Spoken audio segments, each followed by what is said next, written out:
ကြံပြီးတော့နှစ်တစ်နှစ်စပေါ့နော်အဲ့တော့ကြံခဲ့တဲ့နှစ်ကဖတ်ဖြစ်ခဲ့တဲ့စာအုပ်ကလေးတွေတချို့အကြောင်းအရာလေး sharing လုပ်ပေးချင်ပါတယ်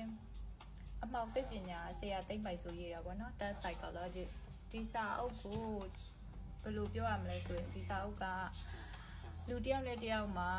ဘယ်လိုကစားတယ်ဘယ်လိုလှည့်ကွက်တွေတုံးနေဆိုတဲ့အကြောင်းပေါ့နော်ဟိုပေါင်းအယုတ်ကလေးတွေထိုးကျွေးတယ်ဆိုတဲ့သဘောမျိုးပေါ့ချက်မိတ်ဖြစ်ဖို့လို့လူတွေတယောက်တယောက်ဘယ်လိုထိုးကျွေးကြလဲဆိုတဲ့အကြောင်းပေါ့နော်manipulation လုပ်တဲ့အကြောင်းအရာတွေပေါ့အဓိကကတော့နောက်တစ်ခုကကြတော့ဆရာဒုက္ခကျော်ရေးတဲ့စိတ်ကိုလွှမ်းမိုးချယ်လေခြင်းစာအုပ်ဒီစာအုပ်လေးဆိုလည်းဖတ်လို့ကောင်းပါတယ်သူလည်း psychologist စာအုပ်ပဲသူကကြတော့ gaslighting လုပ်တဲ့ဟာနောက်တစ်ခုက silent treatment ဘယ်လိုလုပ်လဲဆိုတဲ့အကြောင်းအရာတွေကိုရေးထားတာပါဒီစာအုပ်လည်းတော်တော်ဖတ်လို့ကောင်းပါတယ်သူလည်းဒီ manipulation ပိုင်းနေပဲပေါ့နော်ဘယ်လိုတွေလုပ်လဲဆိုတဲ့ဟာပေါ့နောက်တစ်ခုကကြတော့ဆရာမော်ရီရှာရဲ့မာယာပညာဒီတအုပ်ဆိုလဲတကယ်ဖတ်ပြီးပညာယူမယ်ဆိုရင်ယူလို့ရပါတယ်သူကကြတော့ခုနပြောသလိုမျိုးပေါ့နော်သူက relationship အကြောင်းကိုအဓိကရေးတာ relationship ဆိုပေမဲ့တမိကြီးစားရေးကိုပြောတာမဟုတ်ဘူးလူတယောက်နဲ့တယောက်ပေါင်းသင်းဆက်ဆံတဲ့အထက်က relationship အကြောင်းတွေပါအဲ့ဒီမှာလူတွေတယောက်နဲ့တယောက်ဘယ်လိုမျိုးအတုံးချလဲပေါ့နော် manipulate ဘယ်လိုလုပ်သွားလဲ gaslighting ဘယ်လိုလုပ်သွားလဲ silent treatment အကြောင်းတွေနောက်ပြီးလို့ရှိရင်တတိယလူကိုအတုံးချပြီးတော့မနာလိုစိတ်တွေပြင်းလာအောင်ပေါ့နော်အဲ့ဆို triangulation အကြောင်းတွေပေါ့နော်ဒီဟာတွေရေးထားတာနောက်တစ်ခုကကြတော့ဆရာ Casper ဆိုရဲ့ခမရအထင်တလောက်လဲ smart ဖြစ်ဘူးဆိုတဲ့စာအုပ်ပေါ့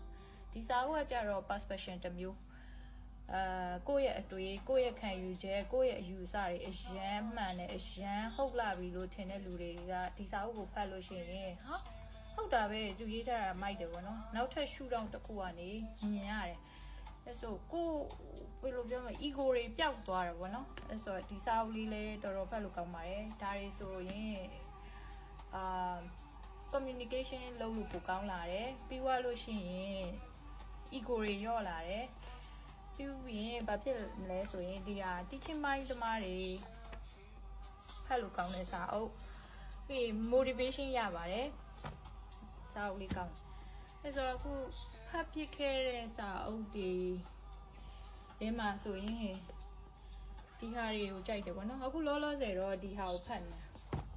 ဒီဥစ္စာလည်းတော်တော်ဖတ်လို့ကောင်းတယ်ဒီဥစ္စာကြတော့စီးပွားရေးလုပ်ဖို့လို့အတွက်ဖတ်ရင်ပို့ပြီးတော့အဆင်ပြေတယ်စီးပွားရေးလုပ်နေလို့အဲဆို तू ကစီးပွားရေးမှာအတုံးချတဲ့လက်ကွက်တွေပါတယ်ဗောနော်ဒီစာအုပ်လည်းဖတ်လို့ကောင်းပါတယ်ဒီစာအုပ်လေးလည်းကြိုက်တယ်အဲ့တော့နောက်ဖတ်မဲ့စာအုပ်တွေဆိုရင်ဒီအရှိစာအုပ်တွေကနည်းနည်းဒါရီဆိုဖတ်ပြီးသားပြီဗောနော်နည်းနည်းများနေတယ်ဒီဟာဆိုအခုတည်းဖတ်တယ်အင်္ဂလိပ်လိုဆိုတော့ဖတ်ရမှာလည်းပြင်းနေနောက်အင်္ဂလိပ်စာလည်းစပြီးအားနေလာပြီဆိုတော့တိတ်မဖတ်နိုင်ဘူးထင်တယ်အဲ့တော့ပွဲထားတာကြာနေဘူးခုတည်းမဖတ်သေးဘူးအဲ့တော့ဒီစာအုပ်လည်းဖတ်လို့ကောင်းတယ်ဒါတွေပေါ့နော်ဒီဥစ္စာတွေကကျမတို့စာအုပ်အမြဲပို့ပေးတဲ့ဆရာတယောက်ရှိတယ်အဲ့ဒီဆရာသူဖတ်တဲ့စာအုပ်တွေကိုပြန်ပြီးတော့ sharing လုပ်ပေးတတ်တယ်ပြန်ပြီးတော့အဲ့လိုစာအုပ်တွေကျမစာအုပ်ဖတ်တာအရင်ကြိုက်မှသူတို့သူစာအုပ်တွေတချို့တစ်ဝက်တွေဆိုရင်သူပို့ပေးတာရှိပါတယ်အဲ့တော့ဆရာကိုလည်းကျေးဇူးအများကြီးတင်ပါတယ်အခု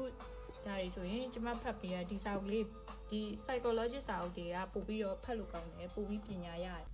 conscious mind နဲ့ unconscious mind ဆိုပြီးရှိတဲ့အခါမှာ unconscious mind က